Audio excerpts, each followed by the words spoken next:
उबलते दूध में कुल्फ़ी डालें और कमाल देखें। ना ही कोई ये बर्फ़ी बनने जा रही है, ना ही कोई ये हलवा है, लेकिन जो भी है यकीन करें आपके घर वाले मज़े ले लेकर खाएँगे। तो चलें शुरू करते हैं। ये मैंने 2 किलो दूध लिया है। ये रेगुलर दूध है जो सभी घरों में होता है। पहले हम इसमें थोड़ा-सा दूध शामिल करेंगे। 1.5 गिलास पहले दूध शामिल करेंगे, उसमें हम 4 कुल्फ़ियाँ ऐड करेंगे। आप 5 भी डाल सकते हो। इतनी मज़े की, इतनी टेस्टी ये कुल्फ़ियाँ हैं ना, इससे ना आपकी रेसिपी और भी ज़बरदस्त हो जाएगी। पहले इसको अच्छे से मेल्ट करते हैं, फिर हम इसमें बाकी दूध शामिल करेंगे। जब कुल्फ़ियाँ अच्छे से इसमें मेल्ट हो जाएँ, तो फिर हम इनको स्टिक्स को निकाल लेंगे और बाकी का दूध शामिल कर देंगे। ये 2 किलो दूध है। अब दूध को हमने बॉयल करना है। जितनी देर हमारा दूध बॉयल हो रहा है, हम उतनी देर बाकी की तैयारी कर लेते हैं। पहले अच्छे से इसको मिक्स कर लेते हैं।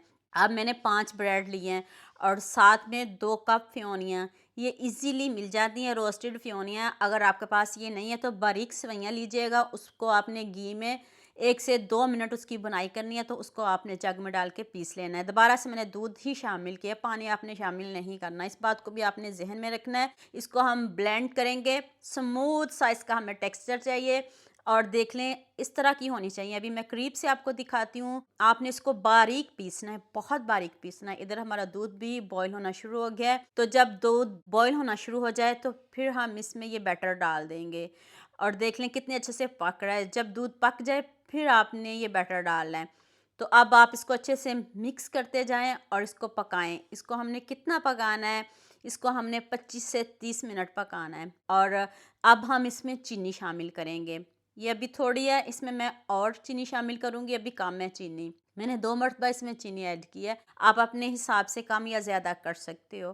तो अब इसको आपने चम्मच चलाते रहना है ताकि ये जो हमारी खीर है ना, वो लगे नहीं।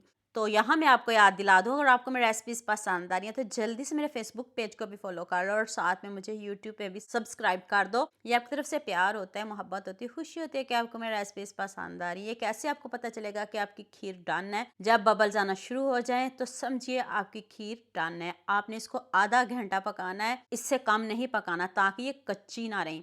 तो देख लें ये आपको पतली लग रही हैं, ये पतली बिल्कुल भी नहीं है। इसमें हमने ब्रेड का इस्तेमाल किया है। ये ठंडी होकर गाढ़ी हो जाएंगे, इससे ज़्यादा गाढ़ी ना करिएगा। 5 ब्रेड ही शामिल करिएगा। मैंने 2 बॉल में इनको निकाल लिया है। ऊपर से मैंने बिस्किट से गार्निश किया, ऊपर से खूब सारे बादाम इसमें डाले हैं। आपके पास जो जो ड्राई फ्रूट पड़ा हो आप डाल सकते हो। अब मुझे जल्दी से ये भी बता दिया मुझे किन किन मुल्कों और किन किन शहरों से देख रहे हैं। मुझे बहुत खुशी होती है जब आपके फेसबुक और यूट्यूब पर खूबसूरत से कमेंट पढ़ती हूँ। आप सबका खूबसूरत कमेंट करने का बहुत बहुत शुक्रिया। और अब सबके लिए भी दिल से दुआ है मेरी, आप हमेशा खुश रहिए और हमेशा मेरे साथ ऐसे ही जुड़े रहिए। खीर किसको नहीं पसंद? ये खीर आपकी दावत को 4 चांद लगा दे।